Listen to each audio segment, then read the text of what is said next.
నమస్తే, నేను మీ Gopi. Welcome back to our channel. ఈరోజు మనతో వచ్చరికి పొలిటికల్ అనలిస్ట్ దుర్గా గారు ఉన్నారు. మేడం నమస్తే. మేడం నమస్తే అండి. మేడం, గవర్నమెంట్ ఫామ్ అయ్యి కేవలం నెల రోజులు కావట్లేదు. ముఖ్యంగా జనసేన నేతలకి, అదేవిధంగా టీడీపీ నేతలకి అయితే అంతర్గత పోరు నడుస్తుందంట. ముఖ్య నాయకులు అని చెప్పుకోవచ్చు, పవన్ కళ్యాణ్ గారు కానీ, లేదా లోకేష్ కానీ, లేదా మిగతా ఎమ్మెల్యేల మధ్య అంతర్గత పోరు నడుస్తుందంట. అంటే చీలిపోయే అవకాశం ఉందంటారా కూటమి రాబోయే రోజుల్లో? ఏమంటే మీకు ఎవరన్నా సుఖంగా ఉంటే చూడడం ఇష్టం ఉండదా? మీకు ఎవరండి ఇలాంటి వార్తలు చెప్తారు? అసలు ఎవరు చెప్పారు? అసలు ఎవరన్నారు? అంటే సోషల్ మీడియాలో పోస్ట్ చేసిన వాళ్ళు వైసీపీ వాళ్ళ, తెలుగుదేశం అనుకూలమైన వాళ్ళు, జనసేనకు అనుకూలమైన వాళ్ళ చూసుకోండి. అందుకని ఈ వైసీపీ చేసే ప్రచారాలు నమ్మకండి దయచేసి. వాళ్ళు ఏదో వ్యూస్ కోసం ఏదో రాస్తారు. ఇప్పుడు వాళ్ళు ఫ్రస్ట్రేషన్ లో ఉన్నారు. వాళ్ళు మీకు గుర్తుంటే కనుకైతే జనసేన పవన్ కళ్యాణ్ వెళ్ళి తెలుగుదేశంతో పొత్తు పెట్టుకుందాము, ఓట్లు చీల్చద్దు అన్న రోజు నుంచి ఎలా చీల్చాలా అని చూస్తున్నారు. నిన్న ఇవాళ కాదు, 2-3 years బ్యాక్ నుంచి వాళ్ళు ట్రై చేశారు. కూటమి ఎలాగైనా దగ్గర కాకూడదు, కూటమి వస్తే మనం ఓడిపోతామని వాళ్ళకి తెలుసు. సో వాళ్ళు చేసే పని మీలాంటి వాళ్ళు చేయకండి. Social media I'm talking about. వాక్కునేవాడు వాక్కుంటాడు, వాక్కునివ్వండి. అసలు మీకు తెలుసో లేదో, పవన్ కళ్యాణ్ గురించి అసలు ఎప్పుడు లోకేష్ పట్టించుకోరు ఫస్ట్ ఆఫ్ ఆల్. ఎందుకంటే చంద్రబాబు నాయుడు గారు చాలా ఇంపార్టెన్స్ ఇస్తున్నారు పవన్ కళ్యాణ్ కి, కానీ లోకేష్ ఏం ఫీల్ అవ్వరు దాని గురించి. ఎందుకంటే అది న్యాయం. ఇప్పుడు పవన్ కళ్యాణ్ అనే వ్యక్తిని పట్టించుకోవటం అనేది చాలా అవసరం కూడా.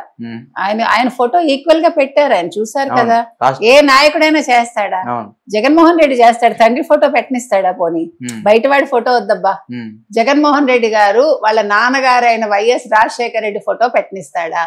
తన కోసం పాపం అన్ని షెల్ కంపెనీలు పెట్టించి అంత డబ్బు ఆయన క్విడ్ ప్రోకో ద్వారా తెప్పించి అన్ని వేల కోట్లు ఇచ్చిన తండ్రి ఫోటోని, తండ్రి మాటని ఆయన భరించలేడు. కానీ చంద్రబాబు నాయుడు గారు 40 ఏళ్ల రాజకీయ అనుభవం ఉన్నప్పటికీ, ఈయన 10 ఏళ్ళు కూడా లేకపోయినప్పటికీ ఈక్వల్ ఇంపార్టెన్స్ ఇచ్చారు. అది సమన్యాయం అంటే. అలా ఇవ్వాలి కూడా, దాన్ని ఎవ్వరూ కాదంటల్లా. ఈవెన్ లోకేష్ కాదంటలేదు, ఈవెన్ ఎమ్మెల్యేలు కాదంటలేదు. ఎవరైనా ఒకళ్ళిద్దరు అంటే అది పట్టించుకోక్కర్లేదండి. ఎందుకంటే ఇప్పుడు కలిసి చేయాల్సిన పనులు చాలా ఉన్నాయి. ఇప్పుడు జనసేన కూడా ఇంకా బలం పుంజుకోవాలి. ఇప్పటి నుంచి మీరు కొట్లాట్లు పెట్టేసి వాళ్ళని విడదీసేసి ఇప్పుడు ఒకవేళ వాళ్ళు విడిపోయినా తెలుగుదేశానికి వచ్చిన నష్టం లేదు కదా, మీకు తెలుసు. అది 135 సీట్లు ఉన్నాయి ఇండివిజువల్ గా వాళ్ళకి. పోనీ వాగేవాడికి కూడా బుర్ర ఉండాలి. ఎవడు వాగుతున్నాడో వాడికి బుర్ర ఉండాలి. 135 సీట్లు తెలుగుదేశం పెట్టుకుని ఒకవేళ జనసేన గొడవ పెట్టుకుని వెళ్ళిపోతే ఎవరికి నష్టం? ఎవరికి నష్టం లేదు. అవునా కాదా?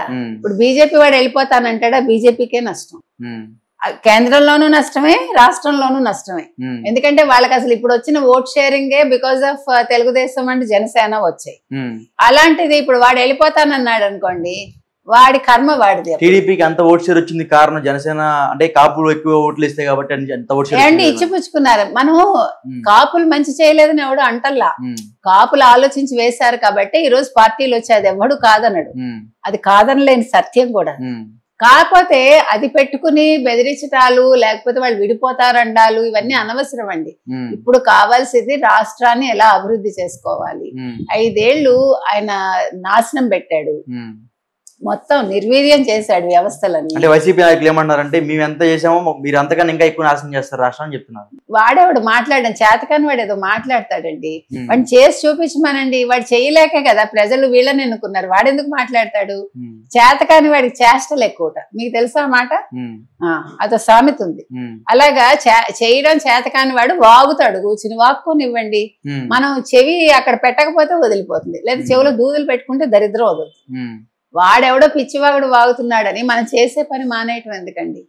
ఇక్కడ కావాల్సింది ఈరోజు కన్స్ట్రక్షన్. మనకి how to rebuild the Andhra Pradesh, అంతే కదా. దాని పునర్నిర్మాణానికి అందరూ కృషి చేస్తున్నారు.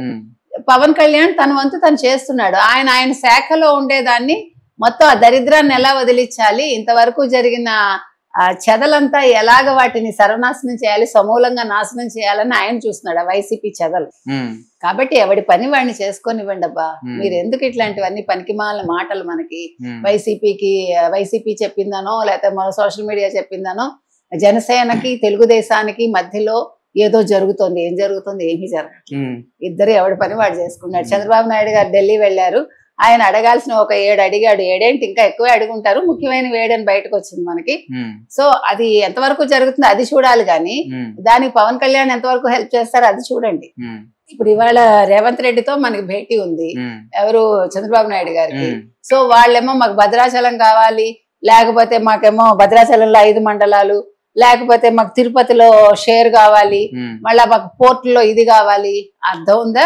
ముందు విడదీసినవన్నీ కూడా మీరు అప్పచెప్పండి, మీకు రావాల్సినవి మీరు తీసుకోండి, తర్వాత కొత్త డిమాండ్లు పెట్టండి. ముందు పాత వాటికి దిక్కులేదు, ఏదో కొత్తవి చెప్తారు. సామెత కూడా ఉంది మనకి అలా చెప్పుకుంటే. అందుకని మాట్లాడేవాడు కూడా ఇప్పుడు ఏదో అవకాశం వచ్చింది కదా అని నేను డిమాండ్లు పెట్టేస్తానంటే కుదరదు. వాళ్ళు మనకి విద్యుత్ బకాయిలు చాలా ఇవ్వాలి, వాళ్ళు వాళ్ళు ఒప్పుకోవట్లా. ఇప్పుడు మొత్తం 84, 86 ఎన్నో డిమాండ్స్ ఉంటే ఇప్పుడు వాళ్ళు 68కి ఏదో ఒప్పుకున్నారు వాళ్ళు. ఎవరు? కాంగ్రెస్ వాళ్ళు. అంటే డబ్బులు వచ్చేవి ఒప్పుకోవట్లే. ఇప్పుడు ఆర్టీసీ వాటికి సంబంధించి ఇంకా చాలా ఉన్నాయి. అంటే మనకి రావాల్సిన బకాయిల మీద వాళ్ళు ఒప్పుకోవట్లా. మనం వచ్చి తిరుపతిలో ఇచ్చేస్తామా వాళ్ళకి షేరు? అసలు అడగటానికి కూడా అర్థం ఉండాలండి. చెప్పేవాడికి చెవుడైతే వినేవాడికి వివేకం ఉండాలి. ఇవన్నీ వివేకం లేని మాటలు. అంటే ఇంకోటి మేడం, నాయకుల్ని పక్కన పెడితే గ్రామ స్థాయి, మండల స్థాయి నాయకులు కూడా అంటే జనసేన నాయకుల్ని కొంచెం తక్కువగా చూడటం వల్ల ఇట్లా వర్గపూర్ అనేది ఎక్కువ అవుతుందంట. సో దాని గురించి మీరు ఏం చెప్తారు? ఏమంటే అది వాళ్ళు సెటిల్ చేసుకోవాలండి. నన్ను తక్కువ చూస్తున్నారు, ఎక్కువ చూస్తున్నారు, అసలు ఎందుకు? మనకు భావన ఎందుకు? నీ పని నువ్వు చేసుకుంటే వాళ్ళతో నీకెందుకు? అసలు why you are comparing with them? ఇప్పుడు నా పని నేను సజావుగా చేసుకుంటున్నాను అనుకోండి. ఇప్పుడు చాలా మంది జర్నలిస్టులు ఉంటారు, చాలా మంది అనలిస్టులు ఉంటారు, ఎవరి ఇది వాళ్ళది. ఆ వాడెవడో నన్ను తక్కువ చేశాడు అనుకుని నేను బాధపడటం ఎందుకు? నేను సబ్జెక్ట్ సరిగా పెట్టుకుంటే వాడి గురించి నేను ఆలోచించేంత టైం నాకు ఉండదు. ఏదైనా అంతే, ఎవరి ఫీల్డ్ లో వాళ్ళు కాంపిటీషన్ ఉంటుంది, అసూయలు ఉంటాయి, లేదు తక్కువ ఎక్కువలు ఉంటాయి. మనం పట్టించుకోకుండా మన పని మనం చేసుకుంటూ వెళ్తే పార్టీ నిలబడుతుంది. నువ్వు పార్టీ కోసం పనిచేస్తున్నావు, ఆ వ్యక్తుల కోసం నువ్వు పనిచేయట్లా. లేదు తెలుగుదేశం అక్కడ ఉండే ఆ గ్రామ స్థాయో మండల స్థాయి వాళ్ళ కోసం మీరు పనిచేయట్లేదు. మీరు జనసేన తరఫున మీ గ్రామానికి మీరు పనిచేస్తున్నారు. కాబట్టి మీకు ఏదైనా సమస్య ఉంటే మీరు మీ బాస్ చెప్పుకోండి, తప్పులేదు. He will solve the problem. అంతేగాని మనం కొట్టుకుని చచ్చి మనం అనవసరంగా కోపాలు పెట్టుకుని మొహాలు చూసుకోకుండా తెల్లారులేస్తే ఒకరి మొహం ఒకరు చూసుకోవాలిగా. ఎందుకు ఇవన్నీ అండి? కొట్లాటలు చాలా ఈజీ తెచ్చుకోవటం, సామరస్యంగా వెళ్ళడమే కష్టం. మనం సామరస్యంగా వెళ్ళడం నేర్చుకుంటే మన గ్రామం బాగుపడుతుంది, మన మండలం బాగుపడుతుంది. సో అట్లా పట్టణాల నుంచి మనం రాష్ట్రం వరకు వస్తాం. రాష్ట్రాభివృద్ధి జరగాలంటే రూట్ లెవెల్ నుంచి, అంటే గ్రాస్ రూట్ లెవెల్ నుంచి మనం సంస్కరించుకోవాలి. ఈ పనికి మాలిన పోర్లకు వెళ్ళడం కాదు. పోర్లు కాకుండా ఎట్లా మనం దీన్ని రాష్ట్రానికి ఎలాగ మనం సహాయపడగలం, నేను ఎలా సమిధన అవుతాను, శ్రీశ్రీ గారు చెప్పినట్టుగా ఒక సమిధన అవ్వాలి తప్ప నేను పక్కవాడిని సమిధన చేయకూడదు. నా ఉద్దేశం అయితే. ఇంకొకటి మేడం, ఇప్పుడు ప్రస్తుతానికి అందరు కలిసి ఉన్నారు, ఇంకా రాబోయే రోజుల్లో చంద్రబాబు గారికి వయసు సహకరించదు డెఫినెట్ గా, ఎందుకంటే యాక్టివ్ పాలిటిక్స్ చేయలేదు ఆయన. సో తర్వాత టీడీపీ పగ్గాలు డెఫినెట్ గా నారా లోకేష్ వస్తాయి. అప్పుడు సీఎం ఎవరు కావచ్చు అంటారు మీ ఉద్దేశం ప్రకారం? మీరు అంత దూరం ఎందుకు వెళ్తున్నారో నాకు తెలియదు, కానీ నేను ఒక సాల్వేషన్ చెప్తాను. ఇప్పుడు నారా లోకేష్ గారికి వెళ్తుందని అనుకుంది. ఇప్పుడు ఈ 5 ఏళ్ళు అయితే చంద్రబాబు నాయుడు గారు యాక్టివ్ గానే ఉంటారు డెఫినెట్ గా. నెక్స్ట్ 5 ఏళ్లకి ఒకవేళ నారా లోకేష్ కి, ఒకవేళ నారా లోకేష్ అయినా కూడా ఒకవేళ సీఎం అయితే నేను చెప్తా వినండి. మీకు ఈలోగా ఇప్పుడు మీకు జనసేనకి ఎన్ని వచ్చాయండి? 23 సీట్లు వచ్చాయి, 2 ఎంపీ 21 ఎమ్మెల్యే. సో ఈ 5 ఏళ్ళు ఆయన చేసిన పనితనాన్ని బట్టి నెక్స్ట్ ఎలక్షన్స్ లో he will get more share. Okay, so అది ఇంప్రూవ్ చేసుకుంటే డెఫినెట్ గా మీకు ఇండివిజువల్ గా హీ కెనాట్. నేను రాసిస్తాను, మీకు రాసిస్తాను నేను. ఎందుకంటే లెట్ మీ కంప్లీట్. నేనేమంటున్నానంటే 34 కి జనసేన సాలిడ్ అవుతుంది. అంటే మీకు ఇప్పుడు 10 ఏళ్ళు ఆయన మనం మైనస్ చేసుకోండి, 10 ఏళ్ళు మనకి లెక్క కాదు. ఇప్పటి నుంచి మీరు లెక్కేసుకుంటే ఆయన ప్రస్థానానికి ఒక దశాబ్దం ఇవ్వండి మీరు. Let him prove. అంటే ఆయన పార్టీని ఆయన ఇంకా బలోపేతం చేసుకోవాలి. ఇప్పుడు 21 సీట్లు వచ్చేస్తే కరెక్టే, 100% వచ్చింది, we are not saying no, but ఇది సరిపోదు. కాబట్టి ఇప్పుడు లోకేష్ వచ్చేస్తాడా, మనకి ఎందుకు ఆలోచనలు అండి, పనికిమాలిన ఆలోచనలు అంటాను నేను. లోకేష్ వస్తే ఏమైంది, మరో ఇంకొకళ్ళు వస్తే మనకి ఏమైంది? దూరదృష్టితో ఈ మధ్య ఆలోచిస్తున్నారు. ఇది దూరదృష్టి అనరండి, దురదృష్టి అంటారు. అంటే చెడ్డ దృష్టి ఇది. అంటే మనం ప్రతిదీ పాడు చేసుకోవడానికి ఆలోచిస్తున్నాం. ఎందుకండి ఎప్పుడో 5 ఏళ్ల తర్వాత మనకి ఎందుకు? ఇప్పుడు రేపు సంగతి చూద్దాం. ముందు రాష్ట్రం ఎలా అభివృద్ధి చెందాలి, మనకు వస్తున్నాయా లేదా, కేంద్రం ఇస్తుందా లేదా. కనీసం నేను ఒక వ్యక్తిగా నేను కనీసం నా పక్కవాడికి నేను సవ్యంగా ఉన్నానా లేదా అది ఆలోచించుకుంటే చాలుగా. తెల్లారి లేచి నా పక్కవాడితోటి నేను దెబ్బలాడకుండా ఉన్నానా, నా పక్కవాడికి నేను సహకరిస్తున్నానా, ఎవరైనా ఒక్క వ్యక్తికి నేను సహాయపడగలుగుతున్నానా. రోజంతా మీరు ప్రతిరోజు చేయొద్దు, నెలలో ఒక్కళ్ళకి మనం సహాయం చేస్తున్నామో ఆలోచించుకుంటే ఈ పనికి మాలిన ఆలోచనలు ఉండవు మనకి. ఇప్పుడు ఇది మంచిదే చెడ్డదా నేను ఇప్పుడేం వాదించట్లేదండి, కానీ Pawan Kalyan will have his share definite గా ఒక రోజు ఆయనకు వస్తుంది. Every man has his own day అని ఒక రోజు పవన్ కళ్యాణ్ గారి డే కూడా డెఫినెట్ గా వస్తుంది. కానీ మనం దానికోసం తొందరపడిపోయి ఎందుకు రాలేదు అవసరం లేదండి. ఇప్పుడు Chandrababu Naidu garu he is really good compare to చాలా యంగ్స్టర్స్ గంట ఈయన చాలా యాక్టివ్ గా పనిచేస్తున్నారు.